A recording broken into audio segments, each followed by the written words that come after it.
Yo, it's back of the week coming at you live. It's the what is this? This is not Sunday edition now. Yeah, are you trying out for Pope? Is that what's going on? That'd be great. No. Packaging Pope. I was the packaging pastor. I was going more with the Halo theme. If you ever played the game Halo, and also excited about this sweet shirt. Sweet shirt. That is super sweet. cool shirt. All right, man. So what are we talking about? We got Pack of the Week. We got our buddies Cory Connors, host of Sustainable Packaging Podcast. We got our other so-called buddy, Adam Peak, People of Packaging Podcast. I'm only here because I'm getting paid. That's right. And today and then you got me, Evelio Mattos, host of Packaging Unboxed. Who is only here because he pays to be here. That's right. I do. I do pay to be here. Pays me specifically so that he can be on the show. So if you are watching, which I don't think anybody's watching, and that this number right here that says like the number of people that are watching, we can't see it. Right? We don't see it. You don't see it? No, but we should. Just says live. We should upgrade it. Or live. We should a much larger number. Yeah, but we're doing Pack of the Week today. So we're talking about a couple things. Liquid IV and the way that it's displayed on shelf, the way that they block. So if you've got any questions, jump on. If you are watching, let us know where you are watching from. If you're not watching, let us know where you're not watching from. That's even more important. Yeah. Throw in the comments and subscribe and all that good stuff. So Adam, tell us about what we're going to talk about. Oh my gosh, I'm so excited.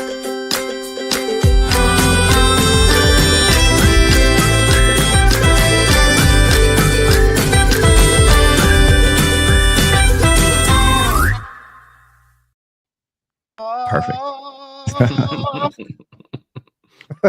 The Pope of packaging. I am not doing that. My we have laughed about it, but it's a pretty serious thing within the in the house of the rising sun. Big deal. Yeah. It is the Pope was dearly loved by billions of Catholics around the world. Just all right, man. Shout out to the Pope. He was a real one. Yeah. All right. So let's get to this, man. So let's go. This is a post that was shared on LinkedIn by I forget his name. Liquid IV. No, it's not Liquid IV. It was shared. Edelman. Oh, yes. It says Liquid IV. Yes, it does. But Matt Edelman, Adelmann. Thank you for sharing this post. Yeah. So the question was, what's the better way to display your product and block on shelf, horizontally or vertically? And by the way, Matt said, all right, I'll check it out. So Matt, if you are listening, thank you for checking it out, Matt, and for posting interesting stuff, because LinkedIn is filled with a bunch of just terrible, horrible nonsense. And I like finding things that are unique and fun and interesting. Matt is watching as Hennepin County happenings. Cool. Thanks, Matt. All right. So tell us. So Adam, what do you think? What's the better way to? Okay. So when I first saw this, I was like, oh, this is really cool. I like this. It felt, it was at eye level. It felt disruptive. But then the people who are smarter than me, including Matt, in the comments were like, horizontal brand positioning is not recommended because of how they need to take an extra step, I think he said, like pun intended, in order to go and get the other products. So they have to move down the aisle to see all your product offerings. Whereas if it's horizontally, then they can scan it all in one spot and grab the one that they want. People don't like but I was looking at it from like a packaging perspective because I thought it was cool how Liquid IV wasn't necessarily consistent across it, but that the bars kind of shifted and moved a little bit, which I like that. So grabbed my eye. So my question is to Matt, does the brand determine the orientation? Do they determine if they're going to go horizontal or vertical? Because if I look at the rest of the packaging on shelf, everything is by shelf, right? You've got Prime all in line. You've got whatever that Ghost drink is in line. So it looks like they're doing this for every brand. It's not like Moss, the new one. Yeah. I don't know. It's but up top you've got I guess they're all in sort of the 4 foot segments, except for Liquid IV goes across all 8 feet. That's a lot of space for one brand. That's pretty impressive.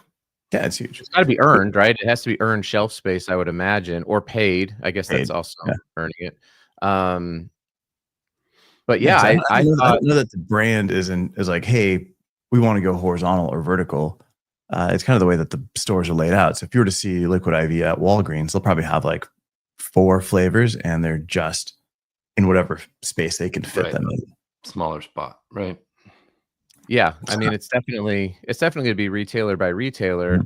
I just my thought. That's a great comment by Chris. She says horizontal also allows people standing anywhere on the aisle to see the product. Yeah, good point.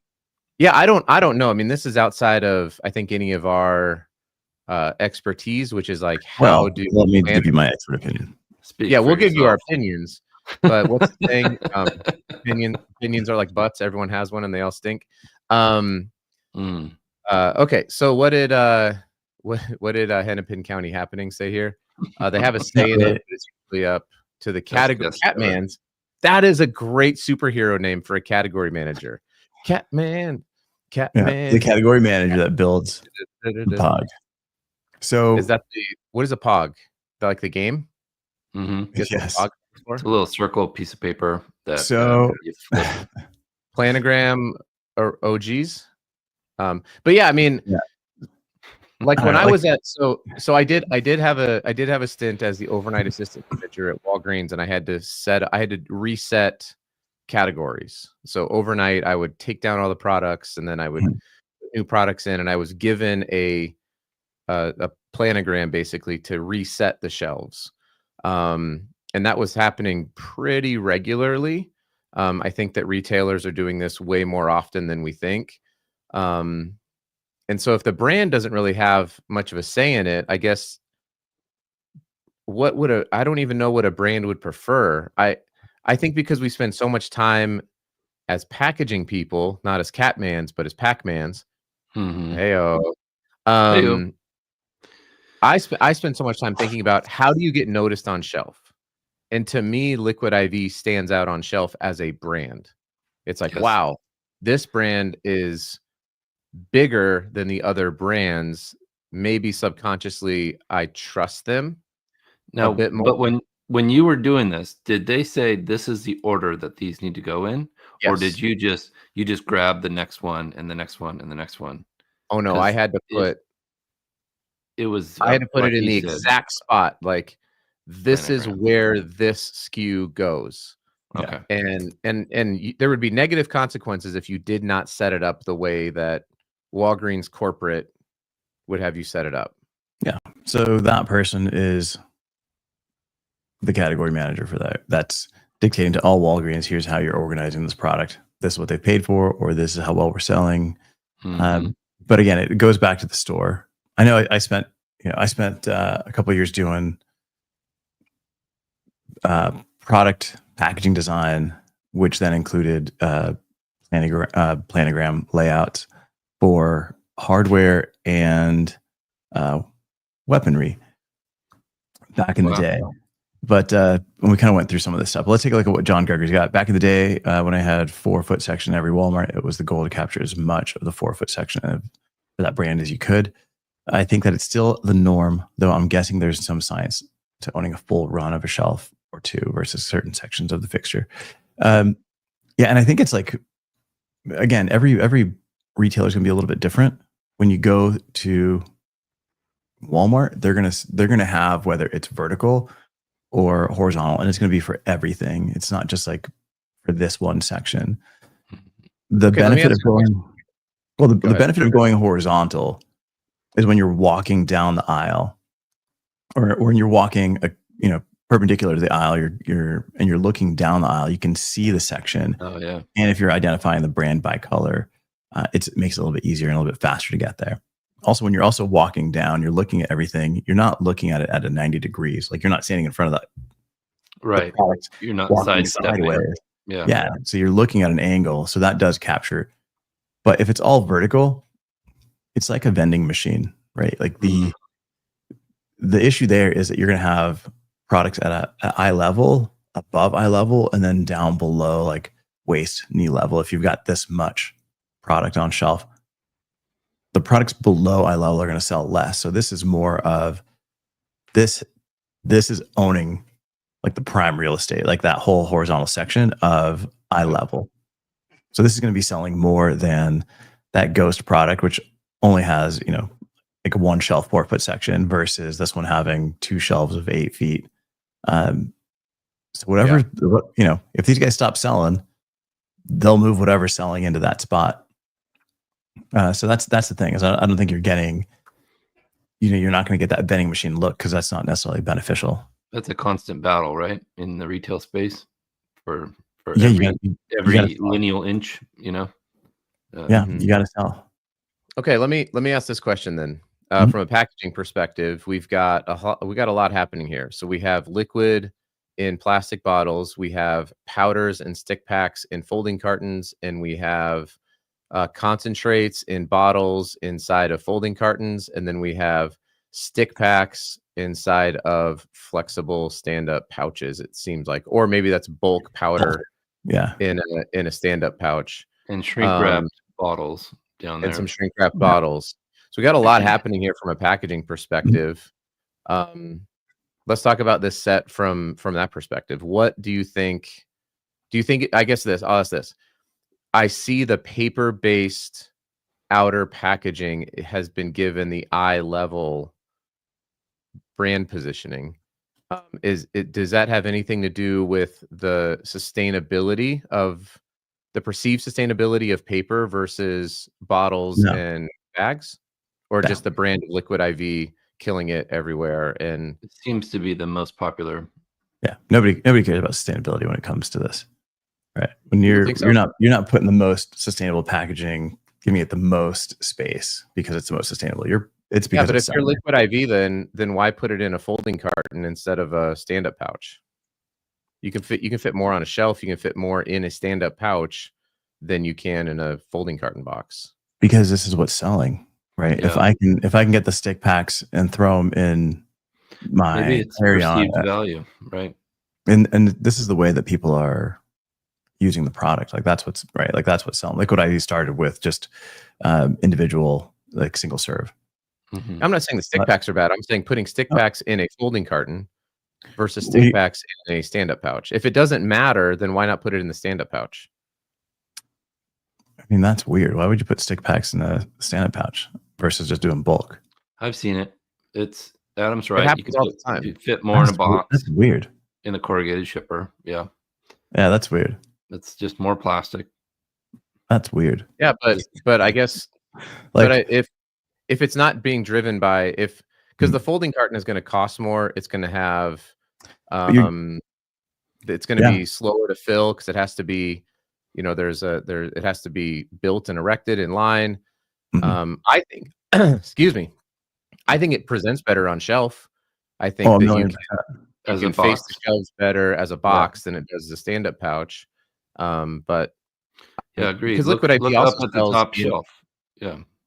Correct. And the bottom shelf, if you see these bottles, they're all kind of twisted and turned, and whereas a box is pretty easy to just pull forward when you're facing the shelf. Yeah, I'm gonna be honest. I've never seen like individual stick packs in a bigger pouch. Listen, it's because you shop at all the bougie grocery stores in Scottsdale, Arizona. Yeah, but Cory and I are men of the people, and we go to regular. We don't just go to, what is that, Erewhon's, where they have $85 smoothies like Evelio. Yeah. We go to the regular stores. Yeah, but all right. So like, I think you've never seen stick packs in like a flexible bag. No, never. It's a thing. It's That's totally weird. a thing. It's probably more common than folding cartons. If I'm looking at the shelf right below Liquid IV, you've got the Prime stick packs, and those are in folding cartons. Yes. Yeah, on right this above shelf, it. correct. Yeah, you've like everything is a folding carton with the stick pack inside. Those aren't stick John packs. Gertie, they probably started with equipment that offered automated carton setup and filling. Yeah.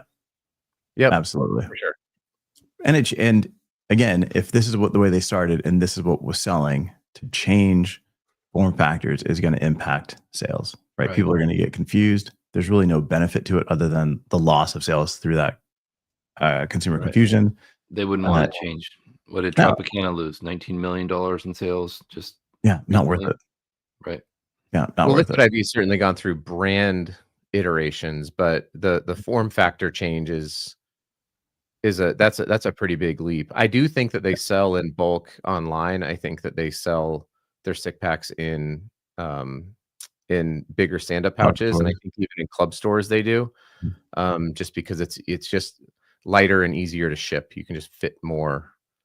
Yeah, but if we're just all right, so if we're looking at the packaging, just the packaging, right? So you've got the folding carton, you've got the blue color block at the top with the logo, super clear, easy to see. You've got the flavor coming down the left-hand side, and then the product information to the right of the flavor image, whether it's like watermelon, grape, whatever that is.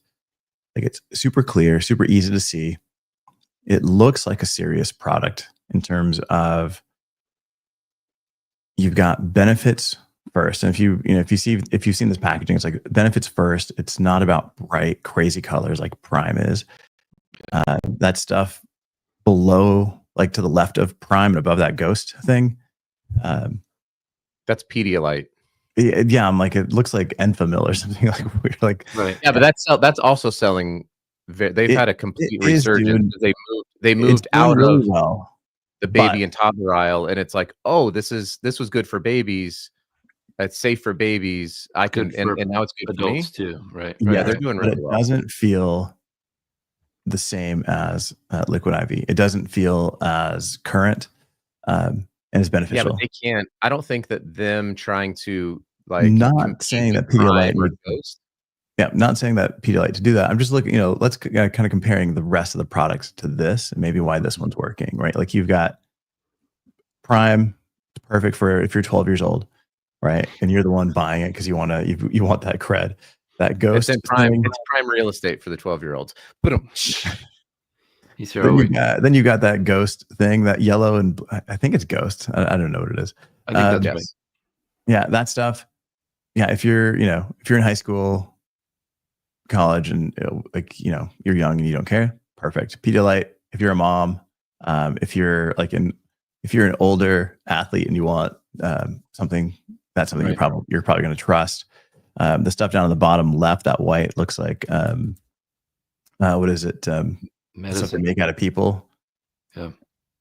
Soylent Green. Yeah. Yeah. That stuff down there.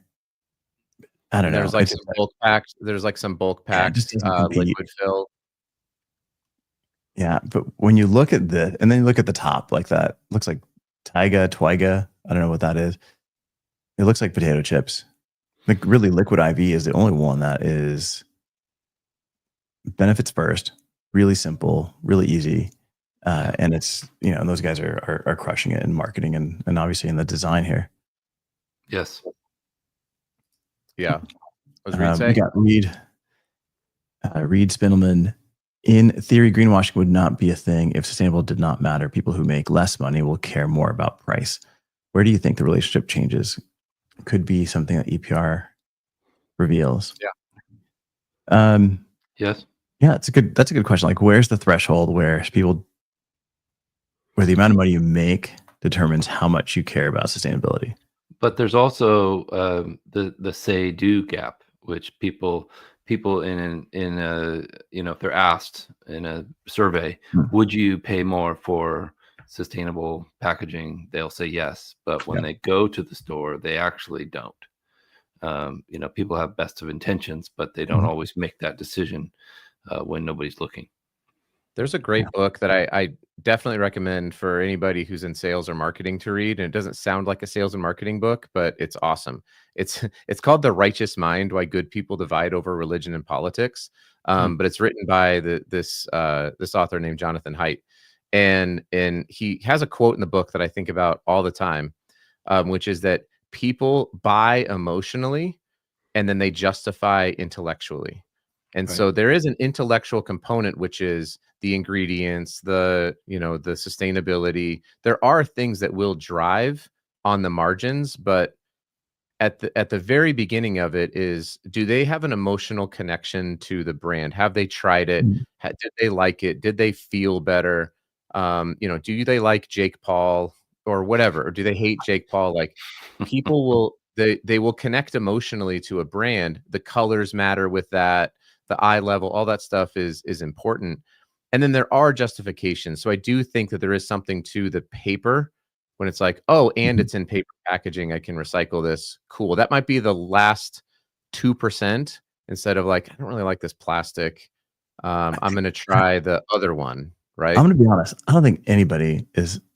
I think it's subconscious. I don't think thing. anyone outside of packaging is really looking at that. And the number of people that maybe are so minimal that it doesn't necessarily make a difference. Like, I would think they're looking at that box thinking, this will be easy to stand in my pantry. Right. And it's got an easy open notch at the top versus the pouch. Yeah, it's really totally agree with all that. But I do think like the package, I do, but at Package Insight, right, that's over at Clemson with Quad, everyone should go follow them. They do like actual data. It's not just opinion. Retail Aware is another company that collects actual data about what is like, what if A/B testing. Data is my middle name. I haven't told you guys that yet. But if you're the thing, the problem with that data collection is that you're put on the spot, right? So Clemson's got these. Not at Retail Aware. It's not. It's actual in the store. Like, how are people? Where do they stop? Are they picking things up? Is it leading? And how are they finding out that the tracks their eyes, right? They have sensor. So Package Insight does eye tracking. Retail Aware has like heat mapping sensors. How do they know that part of the decision is sustainability? No, they don't. They don't know definitively that it is that it. And I'm not even saying that it is like a big part of it, but I am telling you that there are people, a significant amount of people, who consciously or subconsciously, they will connect aluminum. There's a reason that water is in aluminum. It's not because it's cheaper. It's not because the water tastes better. There's a reason for it. It's because people know what to do with an aluminum can. Right. They can recycle an aluminum can. And that. Listen, wow, Adam is trying to tell you. That's a first. I didn't know you could mute us. That's awesome. Yeah, I quit. But there's a reason that these materials are selected, and it's not sustainability does have a component of it, and it's because people do actually change their behavior based on the material of the packaging. All right. If not, then everything would be in plastic, because plastic is the cheapest and provides the best in most cases. We can agree to disagree, and we'll end it there. And we'll see you guys Monday. Have a good weekend. Let's wrap it up. Any questions? Keep throwing them in here. Reed, John, Chris, Hennepin County happenings. Thanks for joining us. Appreciate it. We'll see you guys next week. Any last words?